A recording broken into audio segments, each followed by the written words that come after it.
पशुपति नाम पारस है, जैसा नाम है वैसा मुंह भी भगवान बना दिया। आज पता चल जाएगा, शाम शाम तक पता चल जाएगा मीडिया के द्वारा कि किसके साथ है सब लोग। बिहार की जनता तय करेगी कि मुख्यमंत्री बनेगा कौन। अच्छा कौन सोच रहा है? चिराग पासवान। रोजगार के बारे में कौन? चिराग पासवान। स्वास्थ्य कैसे बेहतर हो? चिराग पासवान सोच रहे हैं। पलायन की समस्या, भ्रष्टाचार को रोकना, जब सब कुछ हमारे चिराग पासवान दे रहे हैं तो हमारा फर्ज बनता है कि आने वाले समय में चिराग पासवान अगला सीएम हो बिहार का। नमस्कार, मैं मनीष और आप देख रहे हैं मीडिया दर्शन। आज लोक जनशक्ति पार्टी रामविलास अपना 24वां स्थापना दिवस मना रही है। आपको बता दें कि ये वही लोक जनशक्ति पार्टी है जिसका नींव रामविलास पासवान ने रखी थी, लेकिन रामविलास पासवान के स्वर्गवास होने के बाद चाचा और भतीजा के बाद जो है बीच आपसी लड़ाई और आपसी रंजिश की वजह से दो गुटों में बट गए। एक राष्ट्रीय लोक जनशक्ति पार्टी तो दूसरा लोक जनशक्ति पार्टी रामविलास। हमारे साथ लोक जनशक्ति पार्टी रामविलास के युवा महासचिव हैं, इन्हीं से जानते हैं। क्या नाम हुआ आपका? नीतीश पासवान। नीतीश पासवान। नीतीश पासवान जी, आज 24वां स्थापना दिवस मनाया जा रहा है। राष्ट्रीय लोक जनशक्ति पार्टी था उसका अब नामकरण कर दिया गया है लोक जनशक्ति पार्टी रामविलास।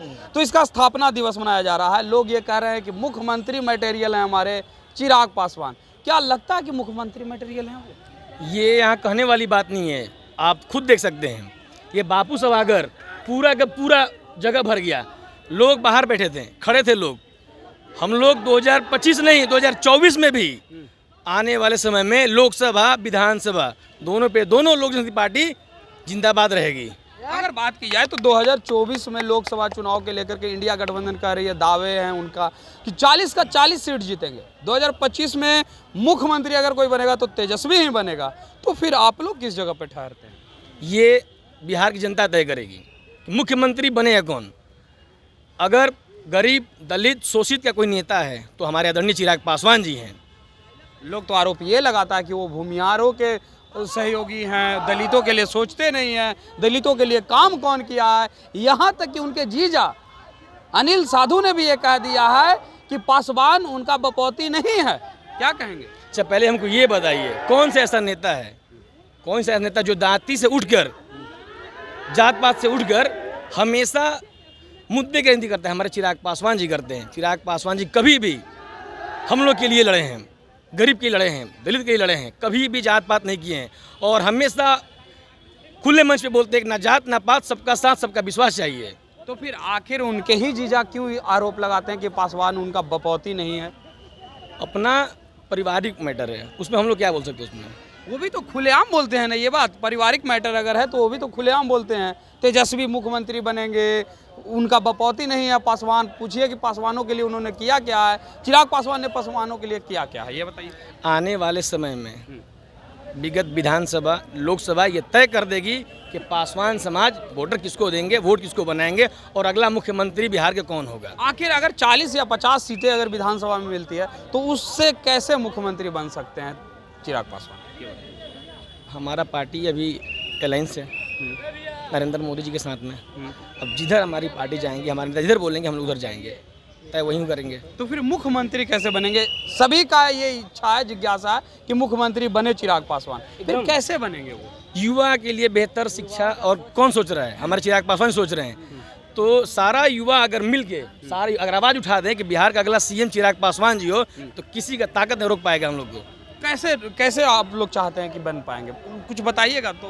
युवाओं के लिए कौन सोच रहा है बेहतर शिक्षा? कौन सोच रहा है? चिराग पासवान। रोजगार के बारे में कौन? चिराग पासवान। स्वास्थ्य कैसे बेहतर हो? चिराग पासवान सोच रहे हैं। पलायन की समस्या, भ्रष्टाचार को रोकना, जब सब कुछ हमारे चिराग पासवान दे रहे हैं तो हमारा फर्ज बनता है कि आने वाले समय में चिराग पासवान अगला सीएम हो बिहार के। विधानसभा में अगर 50 सीट भी मिल जाता है लोक जनशक्ति पार्टी रामविलास को, तो क्या भाजपा कभी मुख्यमंत्री बनाएगी चिराग पासवान को? अब उसमें हम लोग तय नहीं करेंगे, हमारे नेता जिधर जाएंगे हम लोग तय करेंगे। यानी नेता के समर्थन में है, नेता जिसके हाँ, नेता हमारे जहाँ जाएंगे जिधर बोलेंगे हम लोग समर्थन कर देंगे। पूरा बिहार की युवा, यहाँ से पूरे बिहार की युवा जिधर जाएंगे हम लोग सपोर्ट कर देंगे। तो चाचा तो कहते हैं कि लोग मेरे साथ हैं, पासवान समुदाय के लोग मेरे साथ। आज पता चल जाएगा, शाम शाम तक पता चल जाएगा मीडिया के द्वारा कि किसके साथ है सब लोग। किसके साथ हैं जी? चिराग पासवान। चिराग पासवान। चिराग पासवान। पशुपति पारस के साथ क्यों नहीं? उनको हम जानते ही नहीं है। पशुपति पारस चाचा हैं, वो जानते नहीं? नहीं, हम अभी 8-9 महीना से सुन रहे हैं उनका नाम। अब पहले नहीं हम सुने थे, जब भी सुने हैं भैया को सुने हैं।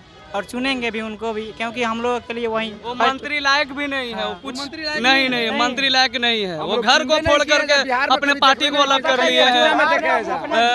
मंत्री बनने के लायक नहीं मंत्री। अच्छा पशु माननीय है, हम उनको इज्जत देते हैं। पशुपति पारस के अरे भाई उसका पशुपति नाम पारस है, जैसा नाम है वैसा मुंह भी भगवान बना दिया। वो छोटा छोटा के क्या बात करते हैं। पहले सुन लीजिए, एनडीए गठबंधन 2024 में 40 का 40 सीट जीतने जा रहा है और 2025 में नेक्स्ट सीएम के रूप में आप देखना है तो चिराग पासवान के रूप में देखिए। गरीब का, दलित का, शोषित का, हर वर्ग का चहेता चिराग पासवान और दूसरा अम्बेडकर स्वर्गीय रामविलास पासवान का पुत्र अगला बार 2025 में नेक्स्ट सीएम के रूप में रहेंगे।